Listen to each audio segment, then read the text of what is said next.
ज्यावेळी छत्रपती शिवाजी महाराजांनी शाहिस्तेखानाची बोटे छापली ना लाल महालात, त्यावेळी शाहिस्तेखानाची बहीण पळत पळत आली आणि शाहिस्तेखानाला म्हणते की तुझी भाची सापडत नाही. शाहिस्तेखान म्हणतो कुठंतरी नीट हुडकून बघ, कुठंतरी लपले असेल, कुठंतरी चुकले असेल.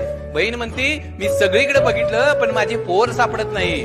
त्यावेळी ते शाहिस्तेखानाची बहीण म्हणते मला वाटतं छत्रपती शिवाजी राजांच्या मावळ्यांनी तिला पळवून नेलं असेल. आणि तो शाहिस्तेखान म्हणतो छत्रपती शिवाजी महाराजांचे मावळे काही करू शकतात परंतु कुठल्याही आया बहिणीच्या पदराला हात लावू शकत नाही. ही माझ्या राजाची पुण्य आहे. अरे जो औरंगजेब छत्रपती शिवाजी महाराजांचा सगळ्यात मोठा शत्रू, आणि ज्या दिवशी छत्रपती शिवाजी महाराजांची निधनाची बातमी त्याला कळते ना, त्यावेळी आपले दोन्ही हात त्या खुदाकडे करतो आणि त्या खुदाला मागणं मागतो, हे अल्लाह अपने जन्नत के दरवाजे खाली रखना, माँ बहनों की इज्जत करने वाला दुनिया का सबसे बड़ा योद्धा आपके पास आ रहा है. माझ्या राजाची ही पुण्य आहे ना.